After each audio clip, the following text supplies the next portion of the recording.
जैसे जैसे ट्रेन ओछड़ी के छोटे से गांव की ओर बढ़ रही थी, राहुल अपने पेट में बैठी बेचैनी को दूर नहीं कर पा रहा था।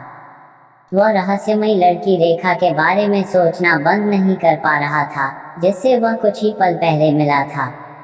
उसकी आवाज अजीब तरह से मर्दाना लग रही थी और उसके अचानक गायब हो जाने से वह हतप्रभ रह गया था।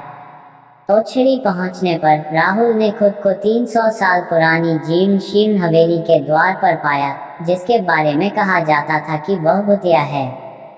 हवेली की दीवारों के भीतर होने वाली अजीबोगरीब घटनाओं के बारे में स्थानीय लोगों की चेतावनियों के बावजूद राहुल उन्हें गलत साबित करने के लिए दृढ़ था।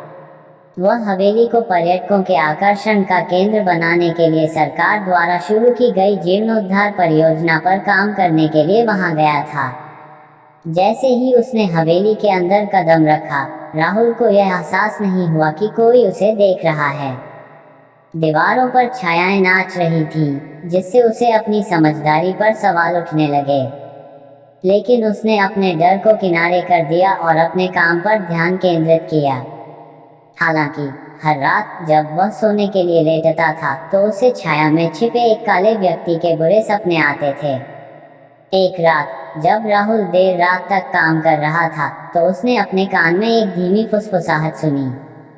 बहुत देर होने से पहले इस जगह को छोड़ दो, आवाज ने कहा।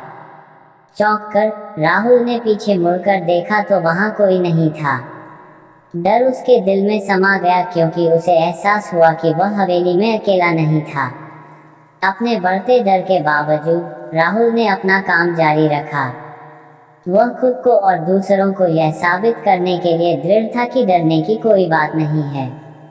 लेकिन जैसे जैसे दिन हफ्तों में बदलते गए, हवेली के भीतर अजीबोगरीब घटनाएं बढ़ती गईं।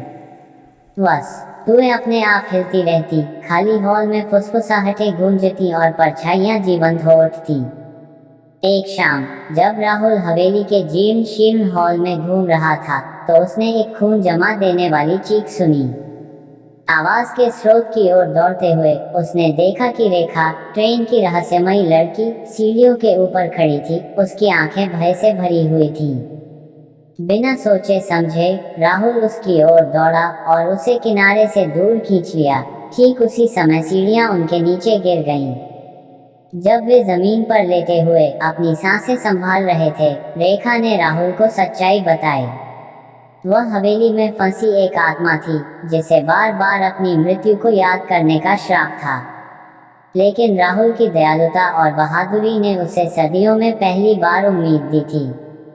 साथ में राहुल और रेखा ने हवेली के काले रहस्यों को उजागर करने और उसे बांधने वाले श्राप को समाप्त करने की कसम खाई। प्रत्येक बीतते दिन के साथ उन्होंने हवेली के दुखद इतिहास और उसकी दीवारों के भीतर अभी भी रहने वाली आत्माओं की खोज की। आखिरकार एक लंबी और खतरनाक यात्रा के बाद राहुल और रेखा उस श्राप को तोड़ने में सक्षम थे, जिसने इतने लंबे समय तक हवेली को त्रस्त कर रखा था। जैसे ही सूरज क्षितिज पर चढ़ा, हवेली की आत्माएं आखिरकार आजाद हो गईं, और कभी भूतिया हवेली शांति और सुकून से भर गई। राहुल और रेखा हाथ में हाथ डाले खड़े थे, आत्माओं को स्वर्ग की ओर चढ़ते हुए देख रहे थे। आखिरकार शांति से आराम करने के अवसर के लिए आभारी थे। और जब वे हवेली को पीछे छोड़ने के लिए मुड़े, तो राहुल को पता था कि उसने न केवल अपने डर पर विजय प्राप्त की है, बल्कि रेखा में एक सच्चा दोस्त भी पाया है।